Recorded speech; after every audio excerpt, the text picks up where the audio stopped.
एक सेकेंड। चलिए, हम लोग गोपाल तापनी उपनिषद पढ़ रहे हैं, जो कि एक संवाद है ब्रह्मा जी के बीच में और कुमारों के बीच में, सनत कुमारों के बीच में। अब ये जो हम लोग ने बुक उठाई है, ये इसलिए पढ़ रहे हैं क्योंकि जो गोपाल मंत्र, जो 18 सिलेबल मंत्र है, जो भगवान कृष्ण का है, जो भगवान तक हमको ले जा सकता है, जिसके बारे में बहुत गोपनीयता कही भी गई है, लेकिन गोपनीय है भी नहीं। मंत्र उनको दिया जाता है जो बहुत पहले भगवान का नाम लेकर के, जिनकी आचरण, खान पान, आहार शुद्ध हो गया हो, तो वो लोग जो होते हैं, इसके अधिकारी होते हैं इस मंत्र के, तो उनको ये मंत्र दिया जाता है। ये मंत्र अपने आप में पावरफुल है क्योंकि साक्षात ब्रह्मा जी से आया है और ब्रह्मा जी कहते हैं ये मंत्र मुझे साक्षात भगवान से मिला है। जब मैंने भगवान को बहुत प्रार्थना की थी कि किस प्रकार से मैं सृष्टि का निर्माण करूं, जब हम भागवत पढ़ते हैं, श्रीमद् भागवत, तो हमेशा ब्रह्मा जी प्रकट होते हैं। तो ब्रह्मा जी बोलते हैं कि जब मैंने भगवान से प्रार्थना की कि मैं इस सृष्टि का निर्माण कैसे करूं, और ऐसे मैं निर्माण करना चाहता हूं हे प्रभु कि मुझे कोई अहंकार भी ना आवे, और ये जो मेरी जो इच्छा है कि मैं आपकी सेवा करूं, ये ऐसी ही की ऐसी निष्काम बनी रहे। तो भगवान ने उनके हृदय में सारा ज्ञान प्रकट किया। ये सब हम जानते हैं, भागवत जब हमने पढ़ा है, पहले श्लोक में यही बात कहते हैं कि भगवान ने ज्ञान तेने ब्रह्म हृदय आदि कविये, इस लाइन में भगवान ने पूरा ज्ञान ब्रह्मा जी के अंदर प्रकट किया है और ब्रह्मा जी को आशीर्वाद दिया है कि तुम मेरी आज्ञा से सृष्टि का निर्माण करो, और मैं तुम्हें आशीर्वाद देता हूं कि तुम इस सृष्टि में नहीं फंसोगे। सृष्टि के निर्माण करते हुए भी तुम्हें कुछ नहीं होगा, और तुम अहंकार रहित होगे, और तुम जैसे अभी अमल हो ऐसे के ऐसे ही तुम रहोगे। तो जब हम गोपाल तापनी उपनिषद पढ़ते हैं तो उसके अंदर ब्रह्मा जी जाकर के सनत कुमारों को यही कहते हैं कि ये मंत्र साक्षात मुझे वहां से आया। हम और जब इसके डिटेल में जब जाते हैं तो डिटेल में शिव जी ने भी इसी मंत्र को जप किया है भगवान के रास में गोपी भाव पाने के लिए। तो ये जो मंत्र अपने आप में बहुत पावरफुल है। ये मंत्र अभी तो केवल गोपाल तापनी के अनुसार आप लोग देखेंगे तो केवल ऐसे लगेगा कि केवल ब्रह्मा जी सनत कुमार को दे रहे हैं, लेकिन नहीं, भगवान से चला ब्रह्मा जी को, ब्रह्मा जी से चला सनत कुमार को, सनत कुमार जी से चला नारद जी को। यही परंपरा हमेशा चलती है। ये 4 इंपॉर्टेंट लोग हैं इसके अंदर, और उसके बाद ये मंत्र सभी संप्रदायों में गया है। ये जब मंत्र शुरू होता है, जब ये गोपाल तापनी उपनिषद जब शुरुआत करेंगे, तो इसमें सरस्वती माँ बोल रही हैं, उनका नाम है श्रुति। वो बोलना शुरू करती है कि ब्रह्मा और सनत कुमार का संवाद क्या है। तो ये जो सरस्वती है ये सभी संप्रदायों में है, इसीलिए ये मंत्र 18 सिलेबल मंत्र जो आप लोगों को मिला, इसको हम गोपाल मंत्र कहते हैं। ये मंत्र हर एक संप्रदाय में, और केवल वैष्णव संप्रदाय में ही है ऐसा नहीं है, ये शाक्त संप्रदाय में भी होता है ये मंत्र, ये शैव संप्रदाय में भी ये मंत्र का उच्चारण होता है। सनत कुमार को ये मंत्र मिला ब्रह्मा जी से। सनत कुमार ही कार्तिकेय बनकर के प्रकट हुए शिव जी के कुल में। तो ये मंत्र उस कुल में इस प्रकार से गया। ये मंत्र शिव जी ने किया, शिव जी ने दत्तात्रेय को दिया। तो इसका जो मेन इंपॉर्टेंट जो इस मंत्र का, चाहे इसको आप कृष्ण गायत्री कहो, चाहे इसे आप गोपाल मंत्र कहो, 18 अक्षरों वाला मंत्र कहो, 18, या गोपाल मंत्र कहो, इसका मेन जो भाग होता है वो होता है उसका बीज मंत्र क्लीम। इसी के अंदर सारी शक्ति समाई हुई है, और इसी क्लीम से 5 अक्षर प्रकट होते हैं, 5, और वो भगवान के फॉर्म प्रकट होते हैं। और एक एक फॉर्म जो है भगवान का, एक एक जो रूप है प्रकट होता है, उसमें अलग अलग भाव प्रकट होते हैं। इसी अष्टादश अक्षर मंत्र को चैतन्य महाप्रभु ने कहा, लेकिन उसमें की केवल क्लीम गोपीजन वल्लभाय, केवल इस मंत्र को कहा और उसको 10 अक्षर का बना दिया। तो यही मंत्र बेस है, 10 अक्षर का भी हम कह सकते हैं, और यही मंत्र जो है अष्टादश अक्षर मतलब 18 सिलेबल मंत्र, ये जो है ये आप लोगों को मिला है। इसमें सारी की सारी शक्ति निहित है।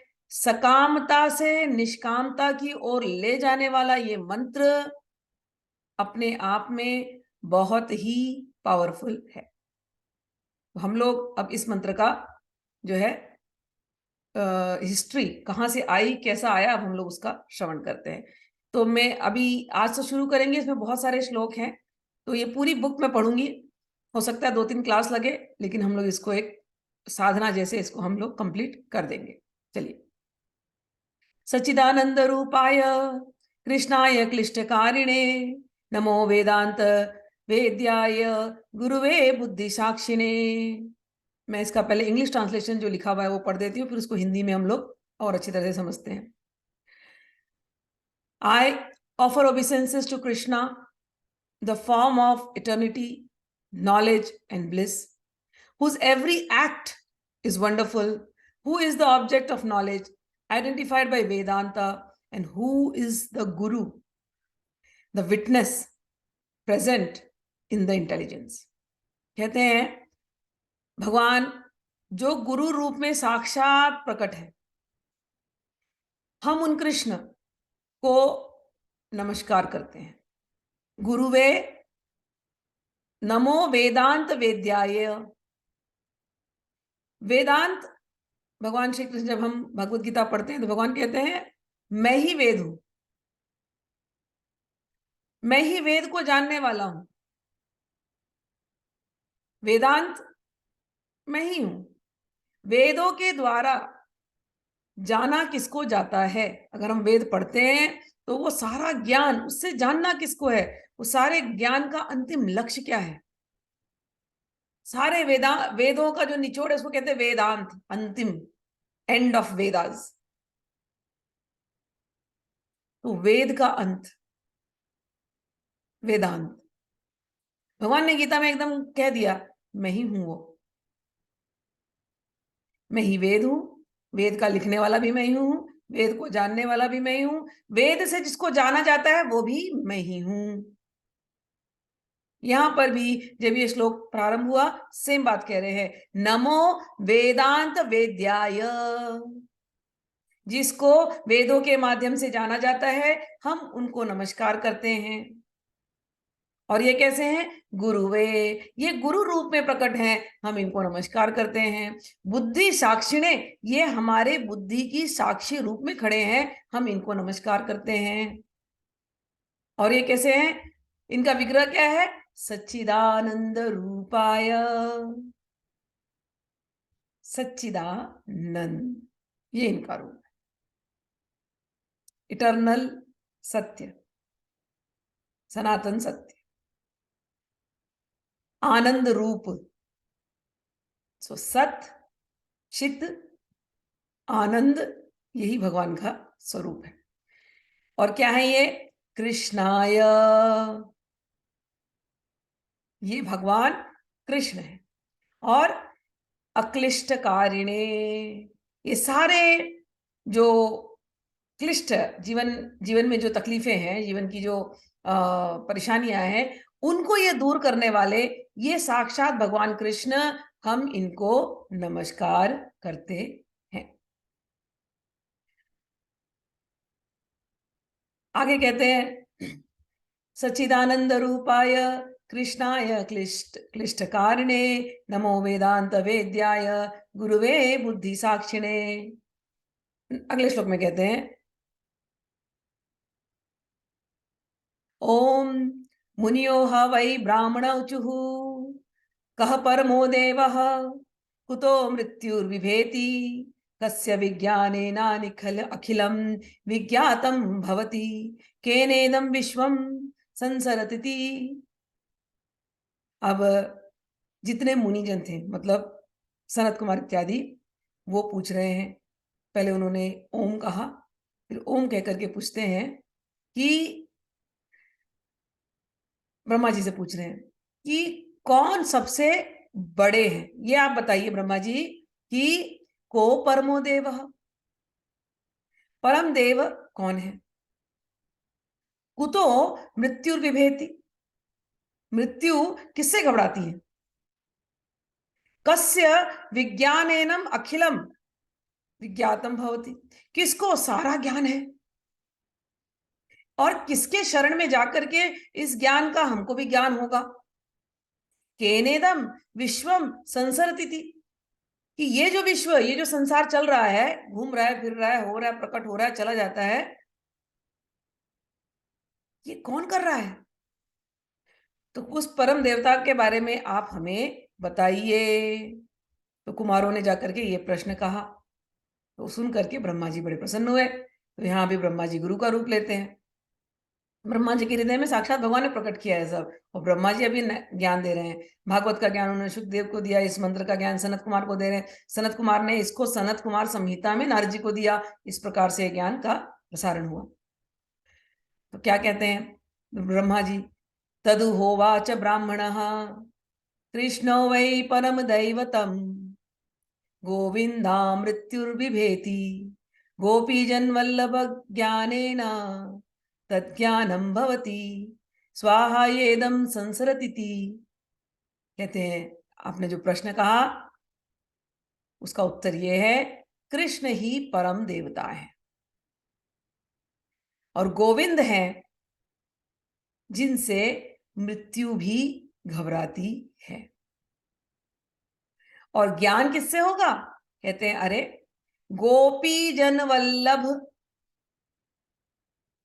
इन्हीं से सारा ज्ञान तुमको प्राप्त होगा। और संसार किससे चलता है? स्वाहा, इससे संसार चलता है। अब देखिए इसमें ही उन्होंने सारे भगवान के रूप बता दिए। कृष्ण, अब आप लोग सुनिए, जो गोपाल मंत्र मिले थे उसके 5 पार्ट हैं, उसमें से एक नाम आता है कृष्ण। कृष्ण ही परम देवता। कृष्णाय गोविंदाय, गोविंद वो है जिससे मृत्यु घबराती है। गोपीजन वल्लभाय, गोपीजन वल्लभ वो हैं जिनसे सारा ज्ञान प्राप्त होता है। स्वाहा, स्वाहा से संसार चल रहा है। संसार में जो कुछ भी आ रहा है जा रहा है, ये स्वाहा का ही, स्वाहा की वजह से ही हो रहा है। तब आगे जाकर के वो लोग पूछते हैं, कुमारगण, तदुहोचुहु कह कृष्ण गोविंदश्च को साविति गोपीजन वल्लभ कह का स्वाहेति। कहते हैं आप लोग समझ गए होंगे क्या पूछ रहे हैं। अब कहा कृष्ण, कृष्ण कौन है? आपने भी नाम लिया, आपने कहा कृष्ण, तो ये कृष्ण कौन है? आपने कहा गोविंद, गोविंद से मृत्यु डरती है, ये गोविंद कौन है?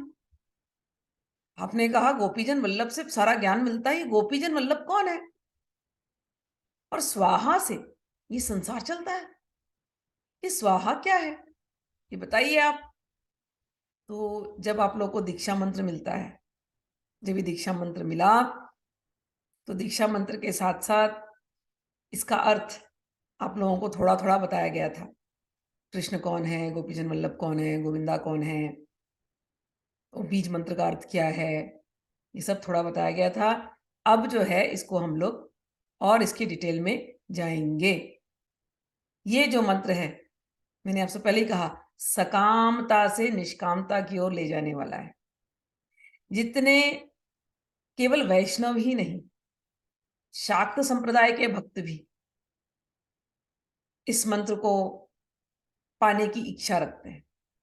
चाहे वो शैव संप्रदाय हो, जो असल जो जिनमें कोई भेदभाव नहीं है, ये जब इस लेवल पे कोई पहुंचता है, उसके मन की स्थिति देवी देवताओं में भेद करने वाली नहीं होती। हमारे गुरुजी ने कभी सिखाया नहीं, हमें सबको रिस्पेक्ट देना है। अब आपके अंदर एक ग्रीड है, आपके अंदर एक लोभ आया है भगवान श्री कृष्ण को पाने के लिए, आपके अंदर अनन्य भक्ति का एक लोभ आया है, उसको पूरा करने के लिए ये मंत्र, इस मंत्र से बढ़कर के कोई नहीं है। मैं बचपन से ही शाक्त बैकग्राउंड से हूं, आप लोग जानते हैं।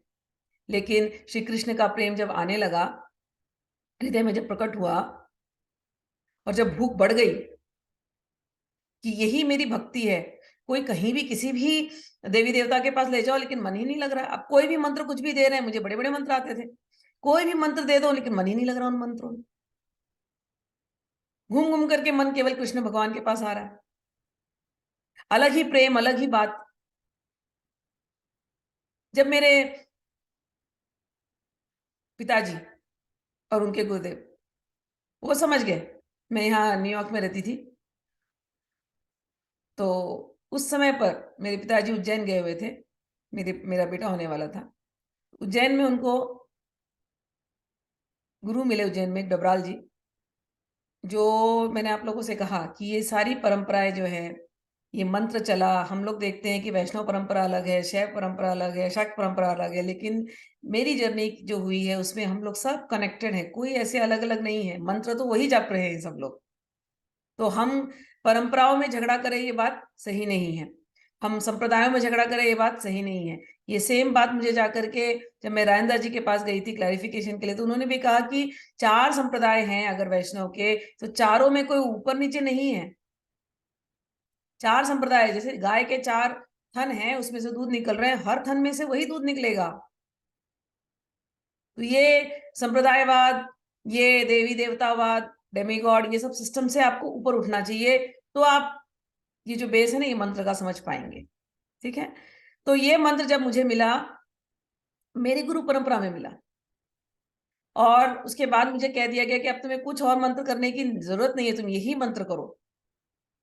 और मैं सच कहती हूँ, जो सखी वेश है, जो सखी भाव है, ये मुझे मिला इसी मंत्र की प्रभाव से। मुझे क्या होता है सखी भाव, मुझे दूर दूर तक आइडिया भी नहीं था,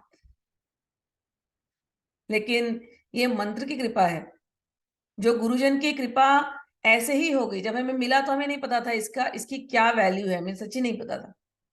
जब उनसे मिला, मुझ में, मैं हमेशा एक ही चीज कहती हूँ, एक ही अच्छी क्वालिटी अगर है कुछ, तो गुरुजन बोल देते थे ये साधना कर ले, तेरे लिए ये ठीक है, तो मैं ज्यादा बिना क्वेश्चन किए मैं लग जाती थी मंत्र में। जब उन्होंने मेरी तड़प देखी कि अब ये कहीं और नहीं रहेगी, इसका मन कहीं और नहीं है, ये आ गया बस गोविंद के पास, तो इसको 100% इसी में जाना चाहिए। तब ये मंत्र मुझे मिला था, मेरी तड़प से भगवान ने दिलवाया, और दिलवाने के कई साल बाद, कई साल जपे हैं इसको सिंसियरली। पहले तो हम लोगों को अनुष्ठान दिया जाता है कि इतने लाख जपो, लेकिन हमने कई साल जपे, जपे जपते जपते जपते जपते भगवान से प्रार्थना करते करते करते करते फिर जो स्वरूप है वो प्रकट होने लगा। स्वरूप प्रकट होकर के उसकी फिर पुष्टि, फिर जब मैं वैष्णव संतों को मिलने लगी, उनसे बातें करने लगी, उनसे सीखी, तब उन्होंने सिखाया कि स्वरूप आपको मिला आपके गुरुजन की कृपा से, मंत्र आपको मिला आपके गुरुजन की कृपा से। आप अब आप केवल इस स्वरूप जो आपको मिला है उसके अंदर आप, जैसे हम हितरमल जी की पढ़ते हैं, हित चतुरासी पढ़ते हैं, ध्रुव बयालीस पढ़ते हैं, चैनिबार की महावाणी पढ़ते हैं, इन सब जो बुक्स हैं, इनसे केवल उसकी अब आप पुष्टि कीजिए, बस उन साधनाओं से केवल अपने ध्यान को आप सुदृढ़ कीजिए, इतना ही करना है। ये जो मंत्र, आप जब मैं कहती हूँ कि सिद्ध है ये मंत्र, ये सिद्ध मंत्र आपको मैंने दिया, आप भी सिंसियरली करेंगे, 100% मैं लिख करके दे रही हूँ, जरूर इसका असर आपके चित्त पे होगा, और बहुत बहुत तेजी से होगा। ये मंत्र इतना पावरफुल मंत्र, मुझ जैसे को जिसे कुछ नहीं पता था सब रिवील कर दिया, एवरीथिंग, कुछ छुपाया ही नहीं।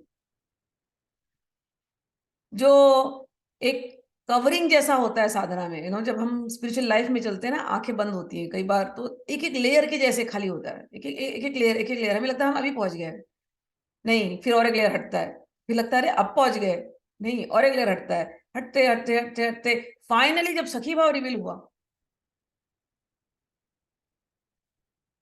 तब जाके समझ में आया यही सबसे ज्यादा ऊंचा भाव है, इसके अतिरिक्त और कुछ नहीं। अब एक और बात आप लोगों के सामने प्रकट करती हूँ, क्योंकि अब आप मेरे अपने हैं, बार बार लोग प्रश्न करते हैं, मैं ज्यादा खुलती नहीं हूँ। पिछली बार एक प्रश्न आया था कि सखा भाव वालों का क्या वो सखी भाव में जाते हैं? मैंने आपको अर्जुन का उदाहरण दिया था। लेकिन सच कहूं तो भगवान की जब लीलाएं चलती है ना वहां पर, तो जो सखा भाव में रहते हैं वो भी, उनके अंदर सखी का हल्का सा भाव होता है। भगवान, जब रूप गोस्वामी की आप बुक पढ़िएगा, चाहे उज्ज्वल नीलमणि या गोविंद लीलामृत इत्यादि पढ़ते हैं, उनमें उनके सखाओं का मेंशन है। तो सखाओं का जब मेंशन होता है तो सखा, कुछ कुछ सखाओं की कथा ऐसी आती है कि देखो ये सखा गया, सुबल ने भगवान के कान में राधा रानी का मैसेज दिया। फिर दूसरा सखा गया, उसने उस सखी का मैसेज ला करके दिया, जो राधा रानी ने उस सखी को दिया था, सखी ने इस सखा को दिया, सखा ने जाकर के श्री कृष्ण को दिया। तो ये सखा जो है ये सखियों के साथ काम कर रहे हैं, मैसेज पहुंचाने का काम। और भगवान भी मैसेज पहुंचाते हैं इन सखाओं के थ्रू। ये जो सखा होते हैं, जो वेरी वेरी क्लोजेस्ट, ये भगवान के प्रिय नर्म सखा इनको कहा जाता है, वेरी वेरी क्लोजेस्ट। एक जैसे जैसे हम दुनिया में रहते हैं, एक होते हैं हमारे एक्वेंटेंसेस, कि हम जानते हैं, हम स्कूल जाते हैं तो बहुत सारे फ्रेंड्स होते हैं, कुछ को हम देखते हैं, हाँ हाय हेलो बस, वो भी सखा ही हैं, सुहृद, हमारे वेलविशर हैं, दे आर गुड पीपल। दूसरे एक कैटेगरी होते हैं जिनके साथ हमारा थोड़ा बहुत बातचीत होता है, कुछ कुछ बातें होती, बट रेगुलर इतनी नहीं होती, बट होती है बातें, तो वो भी हमारे फ्रेंड हैं, तो वो सखा कैटेगरी में आए। उनसे भी ऊपर एक कैटेगरी होती है कि जिनसे हम थोड़ा ज्यादा घुल मिल जाते हैं, we like them and they know about us, we know about them, उसको कहते हैं प्रिय सखा। लेकिन और एक लेवल का फ्रेंडशिप और आगे होता है, जो एकदम क्लोजेस्ट फ्रेंड होता है, जिनके साथ सीक्रेट शेयर किया जाता है, उसको कहते हैं प्रिय नर्म सखा। समझ में आई? 4 लेवल ऑफ फ्रेंड्स। एक है Suhrid, normal, I know them, they know me, but ज्यादा बातचीत नहीं है, ठीक है, I like them, they like me, हो गया। सुहृद, सखा, सखा मीन्स फ्रेंड, नॉर्मल फ्रेंड। प्रिय सखा, गुड फ्रेंड्स। और आगे प्रिय नर्म सखा, बेस्ट फ्रेंड्स। बेस्ट फ्रेंड्स क्या काम करेंगे? ये सीक्रेट वाले काम, भगवान से सीक्रेट, यहां से वहां, वहां से यहां, वहां से यहां, वहां से। जब गोविंद लीलामृत पढ़ते हैं तो ये जो सखा, ये सखियों के साथ काम करते हैं, उनमें अलग अलग सखियों का नाम आता है, तारा देवी सखी, चित्रा सखी, ऐसे ऐसे अलग, ललिता सखी, अलग अलग देवी सखियों का नाम आता है। तब आपको समझ में आएगा, अच्छा ये सखा भी सखियों के यूथ में है। तो ये जो प्रिय नर्म सखा होते हैं, जो सखियों के साथ साथ काम करते हैं, ये भी सखी भाव में ही आता है, लेकिन इनका जो स्वरूप है वो कैसे दिखाई देता है? वो सखा जैसा दिखाई देता है। समझ आनी बात? This is the closest circle. तो हमने अर्जुन का समझा सखी भाव, हमने शिवजी का समझा सखी भाव, और हमने गोप सखाओं का सखी भाव। इस प्रकार से अलग अलग ग्रंथों में प्रकट हुआ है। वो भी सखियों के यूथ में बैठ करके, रह करके भगवान का कार्य करते हैं, भगवान की प्रसन्नता के लिए करते हैं। और फिर सखियां तो आप जानते ही, उनकी तो यूथ है ही, वो भी हम लोग धीरे धीरे जैसे हम आगे बढ़ेंगे, पहले अब ये मंत्र समझ लेंगे, फिर हम जैसे आगे बढ़ेंगे। ध्रुवदास जी की 42 Leela specially one of the best books ever है, जो पूरे इन बातों को अच्छी तरह से समझाती है। जब आप वहां जाएंगे तो समझ में आ जाएगी। ठीक, चलिए अब हम आगे बढ़ते हैं। तो कृष्ण कौन है? कुमारों ने पूछा, कृष्ण कौन है? गोविंद कौन है? गोपीजन वल्लभ कौन है? और स्वाहा क्या है? सिंपल आंसर आप लोग कैसे याद रखोगे? कृष्ण कौन है? उन्होंने पूछा ना, का परम देवता? कृष्ण परम देवता है। सिंपल आंसर फर्स्ट, कृष्ण परम देवता है। गोविंद कौन है? गोविंद वो है जिनसे मृत्यु डरती है। गोविंद जिनसे मृत्यु डरती है। गोपीजन वल्लभ कौन है? जिनसे सभी प्रकार के ज्ञान प्राप्त हो जाएंगे, विशेष ज्ञान। स्वाहा क्या है? स्वाहा से ही ये संसार चलता है। ये सिंपल फर्स्ट लेवल का क्वेश्चन आंसर। कृष्ण कौन? परम देवता। गोविंद कौन? जिससे मृत्यु डरती है। गोपीजन वल्लभ कौन? जो सारा ज्ञान दे देंगे। स्वाहा क्या? जिससे ये संसार चलता है। तो ये एक हुआ। अब हम लोग आगे बढ़ते हैं।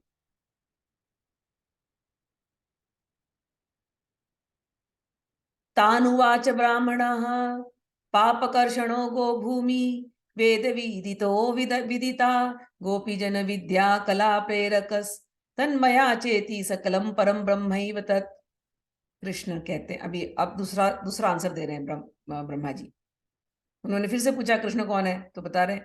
तो कहते हैं पाप कर्षणो, कहते कृष्ण वो है जो सभी पापों का नाश कर देते हैं। अब एक और अर्थ निकला कृष्ण, जो सभी पापों का नाश कर देते हैं। गोविंद कौन है? गो कहते हैं गो भूमि वेद विदितो। जो गोविंद वो हैं जो गायों को आनंद देने वाले हैं। गो भूमि लिखा है यहां पर, भूमि भूमि यानी पृथ्वी, जो पृथ्वी को आनंद देने वाले होते हैं। और ये बात वेद भी जानते हैं। वेदों को भी जो जानने वाले हैं, भगवान ने कहा मैं ही वेद हूं, तो वेदों को जानने वाले जो हैं, पृथ्वी को जो जानते हैं, गायों को जो जानते हैं, उन्हीं को कहा गया गोविंद। ठीक है, आगे बोलते हैं। तो गोपीजन वल्लभ कौन है? ये प्रश्न आया था ना, गोपीजन वल्लभ कौन है? तो कहते हैं गोपीजन विद्या कला प्रेरकस तन्मय तन्माया चेति। कहते हैं गोपीजन वल्लभ वो हैं जो सभी विद्या और सभी कला को प्रदान करने वाले हैं। विद्या और कला, कला से कई अर्थ होते हैं। एक होता है आर्ट्स, है ना, तो कला। अब ये जो कला है या ये जो ज्ञान है हमारे अंदर, ये हमारे अंदर कहाँ से प्रकट होता है? या तो हमारी बुद्धि से प्रकट होता है। ठीक है, तो दो, या तो हमारी बुद्धि में प्रकट होता है, या तो हमारे कॉन्शियसनेस में, हमारे हार्ट सेंटर में, वहां से प्रकट होता है। तो ज्ञान और कला, ज्ञान हमारी बुद्धि से प्रकट होगी, कला हमारे अंदर है। जैसे कोई कोई गाता है तो गाने की कला है। कोई खाना अच्छा बनाता है, खाना बनाने की कला है। लेकिन ये कला, अगर किसी को गाना आता है, गाने की कला आ रहा है किसी को, मतलब गाने की कला, ऐसे शास्त्रीय संगीत आती है किसी को, समझो, तो वो कला के लिए बुद्धि भी तो चाहिए। बिना बुद्धि के वो कला काम नहीं करेगी, बिना विद्या के वो कला काम नहीं करेगी। तो गोपीजन वल्लभ वो हैं जो विद्या भी देते हैं और कला भी देते हैं। हमें संसार में रहने के लिए ये दोनों चाहिए, विद्या भी और कला भी। कला का अर्थ है एक्सपर्टीज। आप फाइनेंस में हैं तो आपको फाइनेंस की कला आती है। वो कला, उसको कैसे अप्लाई करना है, उसका विद्या आपने ली है तो ही आपको आती है। तो विद्या और कला ये चाहिए ही चाहिए संसार में। तो ये दोनों देने वाले कौन है? कहते हैं गोपीजन वल्लभ।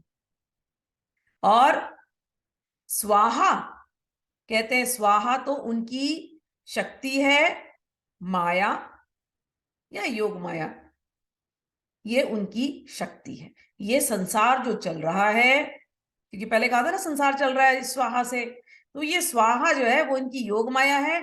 उसी योग माया के शक्ति के कारण ये संसार अपने आप चल रहा है। तो अब कृष्ण के, अभी वो वही जो आपका मंत्र है क्लीम कृष्णाय वाला, उसमें अभी ये जो अक्षर है कृष्ण गोविंद, गोपीजन वल्लभ और स्वाहा, यही अक्षर, और कुछ अक्षर नहीं ना। क्लीम अर्थ है, बाद में क्लीम का हम बाद में करेंगे। कृष्ण, गोविंद, गोपीजन वल्लभ, स्वाहा, इसी का और दूसरा अर्थ निकाला अब ब्रह्मा जी ने। कृष्ण कौन? जो पापों का हरण कर ले। गोविंद कौन?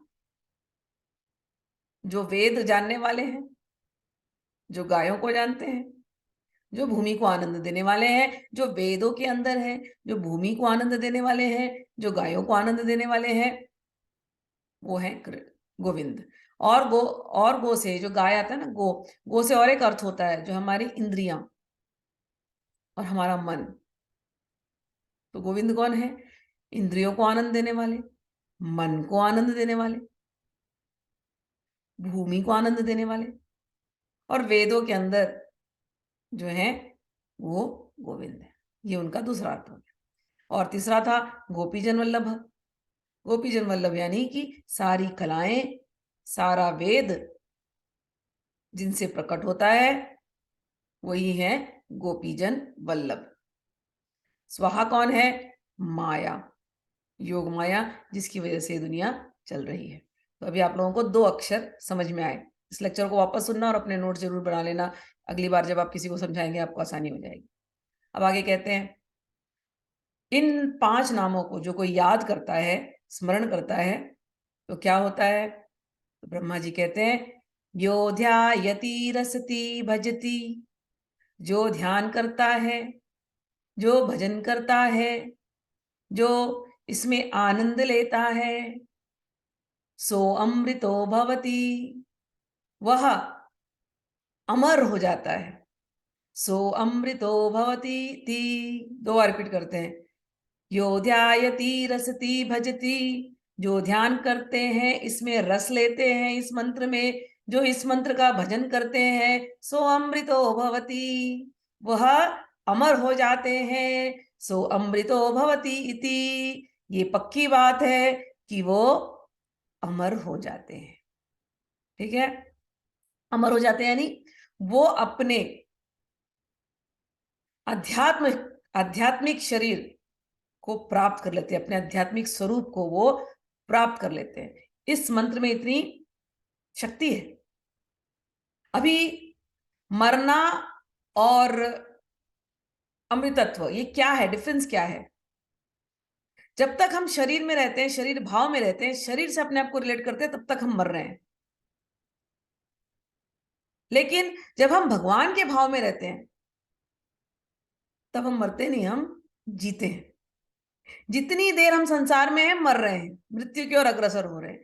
जितनी देर हम भगवान की तरफ हैं, उतनी देर हम अमरत्व की तरफ, इमॉर्टैलिटी की तरफ अग्रसर हो रहे हैं। भगवान को भूलना मृत्यु है, भगवान को याद करना अमर हो जाना। तो जो इस मंत्र का जाप कर रहा है, जो इसमें रस लेता है, लिखा है यहां पर रसती, आनंद से करता है इस मंत्र का जाप, भजती, भजन कर रहा है मस्ती में, सो अमृतो भवति, वो अमर हो जाता है। फिर वो मरता नहीं है, वो सच में जीता है। अब उसका जीना फॉरएवर है, वो जाएगा अपने धाम, भगवान के धाम जाएगा, अपने असली स्वरूप में रहेगा, उसका जीना फॉरएवर है। वो मरता नहीं, उसे मृत्यु क्या पता नहीं, वो तो जी रहा है, उसे मृत्यु पता नहीं, अपने स्वरूप को समझ गया, अपने आत्मा को देख लिया, अब और क्या है। तो ये उत्तम भक्ति का लक्षण है, जो यहां पर ब्रह्मा जी सनत कुमारों को बता रहे हैं। उत्तम भक्ति में ये होने लगता है कि आप निरंतर उसको जपते हैं, और मंत्र जपने में और आनंद और आनंद और आनंद आता है। अब कुछ और जपने की इच्छा नहीं रहती है, ऐसा लगता है बस यही मंत्र जपो बस। ऐसा व्यक्ति कहते हैं वो तो अमृतत्व की तरफ चला गया, और उसे अब क्या चाहिए, उसे सब कुछ मिल गया जो उसे प्राप्त करना था। इस मंत्र से साक्षात श्री कृष्ण प्राप्त हो जाते हैं। उसे और क्या प्राप्त करना रह गया, वो अमृतत्व की तरफ चला गया, जो इस मंत्र को निरंतर भजता रहता है। चलिए आगे बढ़ते हैं। ते हो चुहु, अब कुमारों ने सुना कि अच्छा, इतना? तो अब आप एक बात बताइए, आपने मंत्र तो बता दिया, कृष्ण बता दिया, गोविंद बता दिया, गोपीजन वल्लभ बता दिया, स्वाहा बता दिया, तो इसका रूप क्या है? अब इनके रूप भी बताइए। ते होचुहु किम तद रूपम, उनका रूप क्या है? किम रसनम, किस प्रकार से रस आता है? क्योंकि पहले कहा ना, जो ध्यायति रसति भजति, तो ये वही पूछ रहे हैं कि आपने कहा ध्यान करना है, आपने कहा रस लेना है, आपने कहा भजन करना है, तो अब आप ये बताइए किस रूप का ध्यान करना है? आपने कहा रस लेना है, किसका रस लेना है? आपने कहा भजन करना है, किसका भजन करना है? पिताजी ये बताइए, ब्रह्मा जी को पूछ रहे हैं। तत्सर्वम तत्सर्वम विविदिशताम आख्याहिति, हे पिताजी, हे ब्रह्मा जी, आप हमें ये सब कुछ बताइए, हमारी बड़ी इच्छा है उस रूप के बारे में जानने की, उस रस के बारे में जानने की, और उस प्रकार के जिसका हमें भजन करना है उसके बारे में जानने की। तब ब्रह्मा जी रूप प्रकट करते हैं इस मंत्र के द्वारा। तदहोवाच हैरण्यः गोपवेश भ्रमा गोपवेशं भ्रामं तरुणं कल्पद्रुमाश्रितम्। भगवान ब्रह्मा जी कहते हैं, ब्रह्मा जी को यहाँ पर बताया कि नाम लिया उनका हिरण्य, तो ब्रह्मा जी चमक रहे हैं, गोल्डन गोल्डन है, हिरण्यगर्भ है ना, इसलिए वो कहते हैं कि ये जो रूप है ये कैसा है? गोपवेश, गोप का रूप लिया है इन्होंने, काउहर्ड बॉय, गोपाल, गाय चराने वाला ग्वाला। ये जो रूप है जिसकी मैं तुम लोगों से बात कर रहा हूं, ये है गोपवेश। और इनका रंग कैसा है? कहते रंग इनका मेघ के जैसा। लिखते हैं अब्राभम गोपवेशम अभ्रामम, अब यानी क्लाउड। कहते हैं कि गोप जैसे दिखते हैं और रंग है इनका क्लाउड के जैसे, बादलों के जैसे। और क्या कर रहे हैं? और क्या है दूसरा? तरुणम, बड़े तरुण है, यंग फॉरएवर, नित्य किशोर। और क्या है? कल्पद्रुमाश्रितम, कल्पद्रुम के नीचे खड़े हैं। क्या रूप बताया? गोपवेश। रंग क्या बताया? मेघ श्याम। उम्र क्या बताई? तरुणम, तरुण। और क्या कर रहे हैं? खड़े हैं।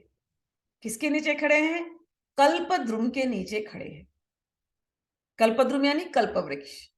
कल्पवृक्ष क्या होता है? जिसके सामने खड़े रह करके आपकी सारी इच्छाएं पूरी हो जाए, उसे कहते हैं कल्पवृक्ष। तो ब्रह्मा जी ने अब मंत्र, जब हम मंत्र जाप करें, कृष्ण रूप जब हम कहें, तो कृष्ण रूप से हम नेत्र बंद करें, और नेत्र बंद करके ब्रह्मा जी ने जिस रूप को दिखाया वो हमारे सामने प्रकट होता है। भगवान खड़े हैं, गोप वेश में खड़े हैं, भगवान मेघ श्याम रंग के हैं, भगवान तरुण हैं, भगवान कल्पवृक्ष के नीचे खड़े हैं। ये रूप बताया। आगे चलते हैं।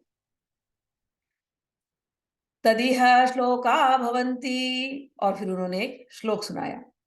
सत्पुंडरीक नयनम मेघाभं वैदुतांबरम द्विभुजं ज्ञानमुद्राढ्यं मम वनमालीनमीश्वरम् गोप गोपी गवावीतं सुरद्रुमतलाश्रयम् दिव्यालङ्करणोपेतं रत्नपङ्कजमध्यगम् कालिंदी जल कल्लोल संगीत संगीमारुत सेवितम चिंतयन चेतसा कृष्णम मुक्तो भवति संसृते।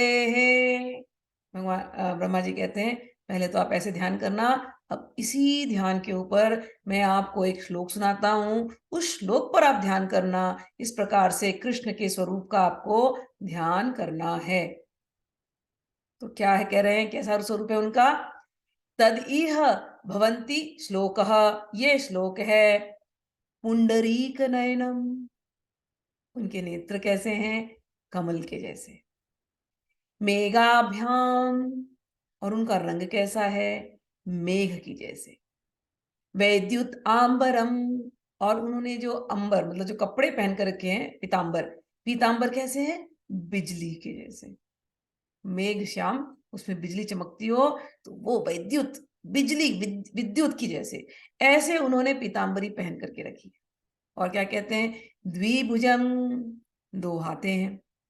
ज्ञान मुद्राढ़, ज्ञान मुद्रा लेकर के हैं। ज्ञान मुद्रा ये मुद्रा होती है, ठीक है ना। यहाँ पर उन्होंने कहा है कि ये एक मुद्रा में यहाँ पर वो खड़े हैं ऐसे। और वनमालिनम, कहते हैं उन्होंने वनमाला पहनी हुई है। ईश्वरम, वो ईश्वर है, सभी का, सभी के ऊपर नियंत्रण करने वाले, नियंता वही है। गोप गोपी गावावितम सुरद्रुम तलाश्रयम, कहते हैं गोप गोवितम गावावितम, कि गोप और गोपियां उनको घेर करके खड़ी है। और सुरद्रुमा तलाश्रयम, वही कल्प वृक्ष के नीचे खड़े हैं। दिव्यालंकार रूप, दिव्यालंकारणोपेतम, उन्होंने बहुत सारे दिव्य अलंकार पहन रखे हैं।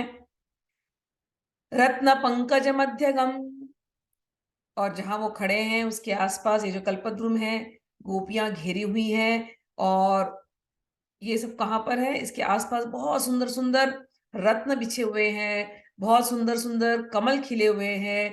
और ये जो द्वीप है जहां पर ये खड़े हैं, वो कहाँ है द्वीप? कहते हैं यमुना ने घेर के रखा हुआ है। तो अभी हम लोग फिर से ध्यान को फिर से करेंगे, ठीक है ना। अभी यमुना के वहां खड़े हुए हैं। कालिंदी जल कल्लोल संगी मरुत सेवितम, और कालिंदी का जल कल्लोल कर रहा है और वहां पर मंद मंद हवा बह रही है। मारुत सेवितम चिंतयन चेत सा कृष्णम, इस प्रकार से श्री कृष्ण का चिंतन अपनी चेतना में जो करता है, कहते हैं भवती मुक्तः, वो ऐसा जो ध्यानी होता है वो मुक्त हो जाता है। किससे? संसृतः, बार बार जन्म मृत्यु के साइकिल से वो मुक्त हो जाता है। अब आपको इस मंत्र का ध्यान बताया गया। यही ध्यान हमको चित्त में हमेशा करना चाहिए। तो पहले क्या शुरू किया? जब मंत्र जपेंगे, कृष्ण का ध्यान करेंगे, तो श्री कृष्ण कहाँ खड़े हैं? कल्पद्रुम के नीचे। श्री कृष्ण का रंग क्या है? मेघश्याम। श्री कृष्ण ने पीतांबरी पहनी हुई है जैसे कि बिजली चमकती हो। श्री कृष्ण के सुंदर नयन हैं जैसे कमल की पंखुड़ियां। श्री कृष्ण के दो हाथ हैं जो तत्व मुद्रा में है, ज्ञान मुद्रा में। और श्री कृष्ण को घेर करके गोप और गोपिकाएं हैं। अब ये इनर सर्कल आ गया, गोप गोपिकाएं, सखा सखियां, और उनको घेरे हुए हैं। ये एक द्वीप में खड़े हैं। इस द्वीप में बहुत सारे रत्न हैं। और ये द्वीप यमुना के अंदर है, यमुना जी के अंदर। यमुना जी नीली नीली, उनकी लहरें कल्लोल कर रही हैं। और मंद बयार, मंद मंद हवा बहती हुई पूरे वृंदावन में जा रही है। ऐसे कृष्ण का, ऐसे श्री कृष्ण का जो अपने हृदय में ध्यान करता है, ब्रह्मा जी कहते हैं कि वो जन्म मृत्यु के चक्र से मुक्त हो जाता है। तो जो मंत्र आपको मिला उससे पहला ध्यान ये ध्यान है। भगवान ने खूब ढेर सारे दिव्य अलंकार पहने हुए हैं। भगवान को वनमाली कहा जाता है। अब एक एक अर्थ पे जाते हैं। कमल की पंखुड़ियां, भगवान के नेत्र, भगवान के हाथ, भगवान के चरण, भगवान का चेहरा भी कमल आनंद, पद्माक्ष। क्यों कमल की उपमा देते हैं हमेशा? भगवान के नेत्र पहले चलते हैं, यहां से यहां तक लंबे लंबे, यहां से शुरू होते नेत्र कर्ण तक जाते हैं। क्यों इतने लंबे? और भगवान के नेत्र एक जगह नहीं रहते, चंचल है मत, कभी यहां देखते, कभी वहां देखते, कभी यहां देखते, कभी वहां देखते। राधा ने के भी नेत्र ऐसी हैं, कभी यहां तो कभी वहां, कभी यहां तो कभी वहां। कर्णांत दीर्घ नयनम। इतने लंबे नेत्र इसलिए हैं कि कोई भक्त मंदिर में कहीं कॉर्नर में खड़ा है ना, वो भी भगवान की नजरों से चूक नहीं सकता। भगवान हर तरफ देखते हैं, अपने हर एक भक्त को देखते हैं। ये दर्शाता है भगवान के कर्णांत दीर्घ नयनम। और भगवान के नेत्र कमल के जैसे। कमल का स्वभाव है शीतलता देना, कमल जल से निकला हुआ होता है, तो कमल के पंखुड़ियों में शीतलता का स्वभाव है। किसी को बुखार हो जाए तो कमल की पंखुड़ियां लो और उसके माथे पे रख दो, उसको ठंडक महसूस होती है। तो भगवान के नेत्र ऐसे हैं कि आप भगवान के नेत्र को देखते हो, आपको संसार ने तपा करके रखा है, आपके दुखों ने तपा करके रखा है, परेशान करके रखा है आपको। जब उस तपते हुए संसार से जब आप तड़पते हुए भगवान के पास जाते हैं और भगवान के नेत्र आपको देखते हैं और आप भगवान के नेत्रों को देखते हैं, भगवान के वो कमल जैसे नेत्रों को देखने से शीतलता का अनुभव होता है। तो जब हम भगवान के नेत्र देखें, ये दर्शन करने की प्रैक्टिस करना चाहिए। हमारे भगवान कोई मूर्ति नहीं, हमारे भगवान जीते जागते हैं। नेत्रों को देखा तो ठंडक महसूस होनी चाहिए, और होती है। प्रैक्टिस करनी होती है। जैसे मैं आपको कह दूं गुलाब जामुन, गुलाब जामुन बड़ा अच्छा लगता है। अरे वो काला काला गुलाब जामुन है ना, स्पंजी स्पंजी होता है और एकदम चाशनी में डुबाया हुआ हुआ होता है, वहां का गुलाब जामुन आप लेके आओ, बड़ा स्वादिष्ट होता है। अरे आप बोलोगे अरे उस गुलाब जामुन के अंदर एक ना थोड़ा पिस्ता का भी टुकड़ा डाल दो या कुछ और किशमिश का टुकड़ा डाल दो, और स्वाद आता है।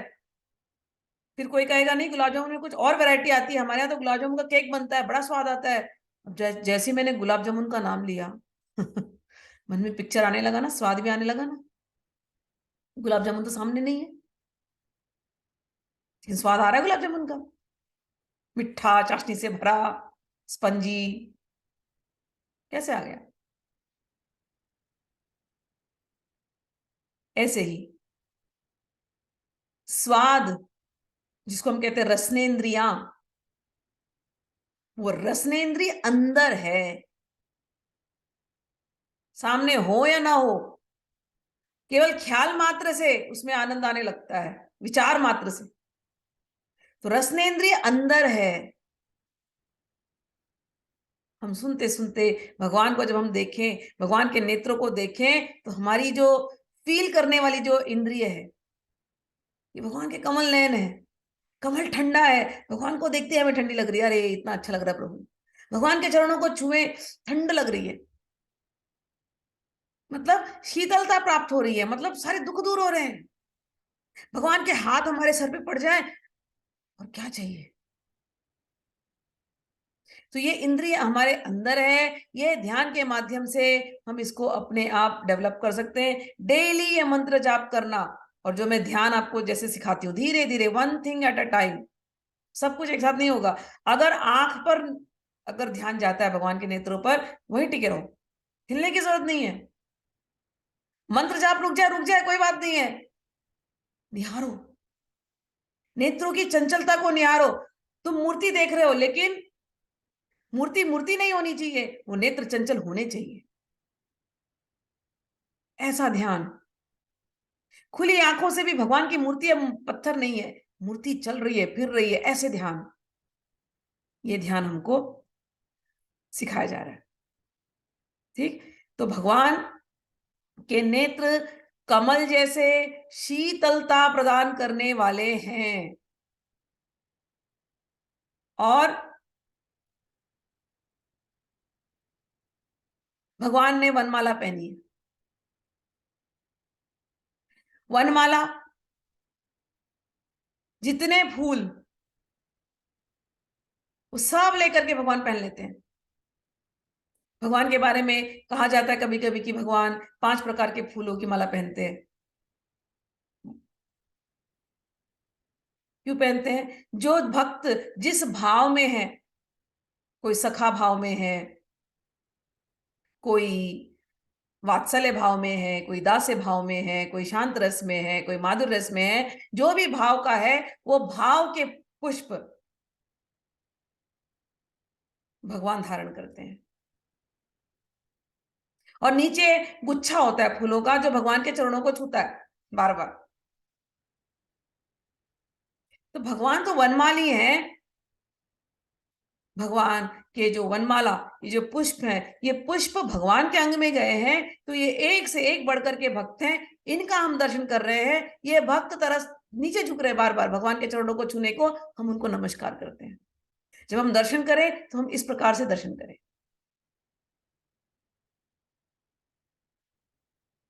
भगवान ने दिव्य आभूषण पहने हुए हैं।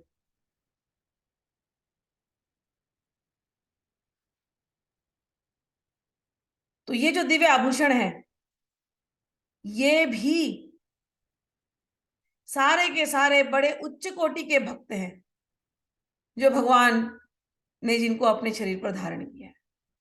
तो भगवान को जब हम दर्शन करते हैं, तो केवल भगवान ही नहीं है, भगवान के भक्त भी उनके साथ हैं, उन सभी का दर्शन हो रहा है। इस भावना से हमको दर्शन करना चाहिए। भगवान की यहाँ जो जो उन्होंने मुद्रा बताई, ज्ञान मुद्रा बताई, कि दोनों भगवान को देखते ही ज्ञान आ जाएगा, सारा ज्ञान आपको मिल जाएगा, अब कुछ प्रश्न रहेंगे ही नहीं। तो ये भगवान। और दूसरे क्या बता रहे हैं फिर, कि भगवान कल्पवृक्ष के नीचे खड़े हैं। बहुत बड़ी बात है। क्यों कहा कल्पवृक्ष? कल्पवृक्ष वो है जिसके पास जाते ही आपकी सारी इच्छाएं पूरी हो जाती हैं। तो जो भगवान के पास गया, उसे अपनी संसारी चीजों की तो चिंता होनी ही नहीं चाहिए, उसका तो टेकन केयर ऑफ है। बिंदास हो जाओ, सब मिलेगा आपको, कुछ कमी ही नहीं होगी। मैं सच कहती हूँ। कभी मेरे पास एक बार, मुझे कब भूलता नहीं, कभी एक कोई तो सीख रहे थे मेरे से Gita, and then that person says, I will surrender myself to Krishna even though Krishna takes away everything from me. मैंने कहा ये किधर से आ गई बात? आप बोलना क्या चाह रहे हो मैं समझ रही हूँ, आपको कृष्ण की तरफ सरेंडर करना है, ये मैं समझ रही हूँ। लेकिन आपके मन में ये क्यों आता है कि कृष्ण आपको गरीब बना देंगे, दुखी कर देंगे, आपसे सब ले लेंगे? पड़ी क्या है कृष्ण को आपसे कुछ लेने की? सच में आपका कुछ चाहिए क्या कृष्ण को? आप कौन से बड़े अमीर हो या क्या हो कृष्ण के आगे, जो कृष्ण से आकर के आपसे चुरा लेंगे, आपसे ले लेंगे? नहीं पड़ी उनको कुछ भी। ये भ्रांतियां मन से निकाल देना कि भगवान के रास्ते चल गए तो गरीबी आ जाएगी, और गरीबी में रहेंगे तो ये भगवान याद आते हैं। ये सब बातें यहां नहीं है। इसलिए बार बार कल्पवृक्ष कहते हैं कि निश्चिंत हो जाओ, चिंता रहित हो जाओ। आप भगवान के रास्ते चल पड़े, 100% सरेंडर कर दिया, कभी कोई किसी प्रकार की कमी आपको जीवन में होगी ही नहीं। आपको जो आवश्यक है, जब जब आप हैरान हो जाएंगे, वो सारी आवश्यकता की वस्तुएं आपके लिए प्रकट हो जाएंगी। आप खुद हैरान होंगे कहां से हो रहे हैं काम, और आप अंदर जानेंगे कि मेरे मेरे कल्पवृक्ष तो भगवान है, वो दे रहे हैं। कभी कमी नहीं पड़ती भगवान के भक्तों को। इसलिए जब कभी कल्पवृक्ष का ध्यान करना, कल्पवृक्ष के नीचे भगवान खड़े हैं, तो ये ध्यान कि भगवान मुझे सब कुछ दे रहे हैं। और भगवान गोप गोपिकाओं के साथ घेरे हुए हैं।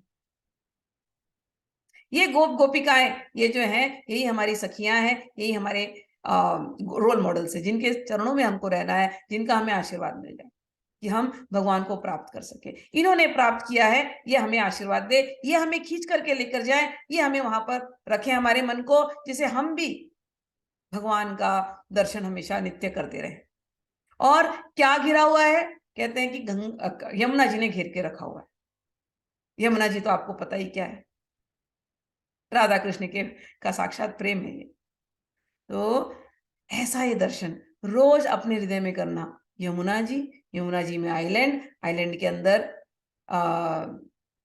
गोप गोपियां, गोप गोपियों के वहां पर खूब रत्न वत्न है, और फिर वहां पर एक आसन है, आसन के ऊपर श्री कृष्ण है, श्री कृष्ण कल्पद्रुम के नीचे है, उनको देखते ही सारा ज्ञान मिलता है। और वहां पर मंद मंद हवा बह रही है, उस हवा को भी आप लोग फील करना। जब ये हवा चलती है वृंदावन में, तो भगवान के श्रीअंग से लेते हुए खुशबू, सुगंध, और वहां के फूलों की सुगंध, कमल की सुगंध, गुलाब की सुगंध, मोगरा की सुगंध, केवड़ा, चंदन, केसर, तुलसी के जो पुष्प है उसके सुगंध, सब लेते हुए चल रही है। ऐसी हवा का आप लोग अंदर में ध्यान करना।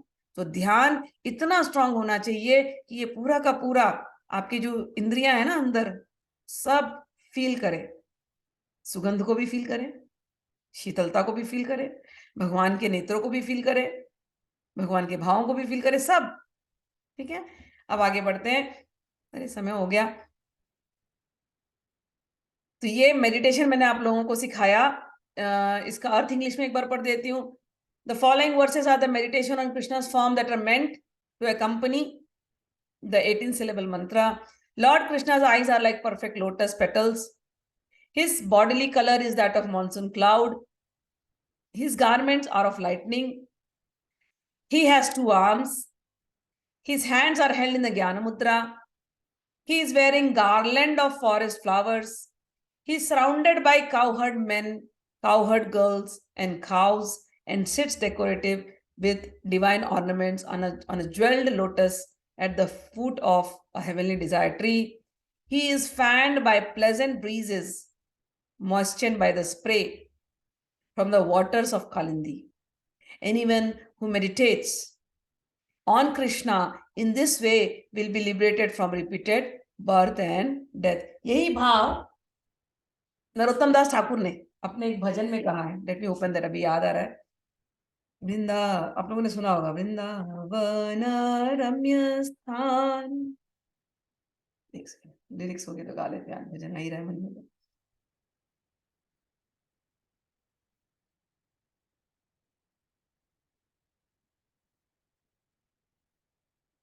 दिव्य चिंतामणि,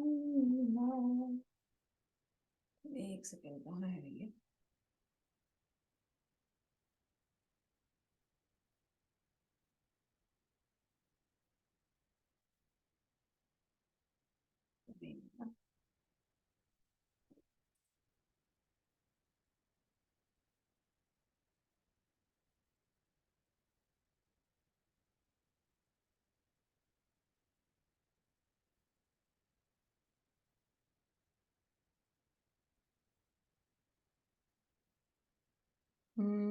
इसमें नहीं मिल रहा।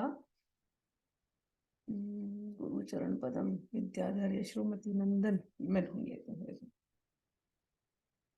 वृंदावन रम्य स्थान, दिव्य चिंतामणि धाम। एक बार गा लेते हैं, भजन आ ही गया है मुंह में तो। वृंदावन रम्य स्थान, दिव्य चिंतामणि धाम, रतन मंदिर मनोहर, तारा आवृत कालंदी, राजहंसा केली करे, ताहे शोभे कनक कमल, तारा मध्ये हेमपीठ अष्टदालावेष्टित अष्टदले प्रधान नायिका तारामध्ये रत्नासने बसियाचे दुई जाने श्यामा संगे सुंदरी राधिका ओ रूप लावण्य राशी आम्ही या परीचे खाशी हास्य परिहास संभाषणे नरोत्तम दासा नित्य लीला सुख मोये सदाई स्फुरुक मोर मने। जो भाव ब्रह्मा जी ने बताया वो नरोत्तम दास ठाकुर ने अपने भजन में लिखा। कहते हैं वृंदावन रम्य स्थान दिव्य चिंतामणि धाम। ये जो एक वृंदावन है ये एक रम्य स्थान है, इसमें एक दिव्य चिंतामणि धाम है, उसके अंदर एक मंदिर है। कैसा मंदिर है? रतन मंदिर, मनोहर। और उसके आसपास क्या है? आवृत कालिंदी नीरे। और उस मंदिर के आसपास मतलब एक दिव्य धाम है, चिंतामणि धाम है। चिंतामणि का भी अर्थ यही होता है जहां पर इच्छा पूरी हो जाए। चिंतामणि धाम है। चिंतामणि धाम में एक रतन मंदिर है। और ये कहाँ है चिंतामणि धाम? कहते हैं कालिंदी, कालिंदी के अंदर। और कालिंदी यानी यमुना जी। और उसके अंदर क्या खिले हैं? बड़े बड़े सुनहरे कमल खिले हैं। और अनेकों राजहंस इस कालिंदी में क्रीड़ा कर रहे हैं, ऐसा ध्यान करना है। और इस मंदिर के अंदर तारा मध्य पीठ, इस मंदिर के अंदर एक सुनहरी पीठ है, स्वर्ण की पीठ है। और अष्टदले बेष्टित, इस सुनहरे पीठ में अष्टदल है। और अष्टदल में क्या उस अष्टदल में क्या हो रहा है? अष्टदले प्रधान नायिका, उस अष्टदल में प्रधान नायिका अष्ट सखियां हैं। और क्या कर रहे? तारा मदे रत्नासन, इस हेमपीठ में अष्टदल है, अष्टदल में नायिकाएं हैं। और उसके अंदर एक स्वर्ण आसन है। उस रत्न आसन में कौन बैठा है? हमारे श्यामा श्याम। बासिया छे दुई जान, ये दो जन बैठे हैं। कौन? श्यामा संगे सुंदरी राधिका, श्याम और राधिका। और क्या कर रहे? हो रूप लावण्य राशि। कहते क्या रूप है, क्या लावण्य है। रूप और लावण्य की राशि यहां से प्रकट हो रही है, ऐसा दर्शन है। और हास्य परिहास्य संभाषण, यहाँ पर इतना हंसी मजाक संभाषण हो रहा है। कहते हैं नरोत्तम दास, नरोत्तम दासा को नित्य लीला सुख मोय। नरोत्तम दास कहते हैं ये जो नित्य लीला है, ये जो हास्य परिहास संभाषण है सखियों के साथ कालिंदी में, ये मेरे हृदय में सदा ही स्फुरित होती रहे।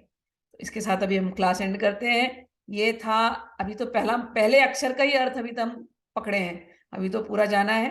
तो हम लोग अगले क्लास में भी गोपाल तापनी ही करेंगे। ठीक है, इस पर कोई प्रश्न है? कुछ पूछ सकते हैं, अगर पूछना है तो अनम्यूट कर लेना याद से।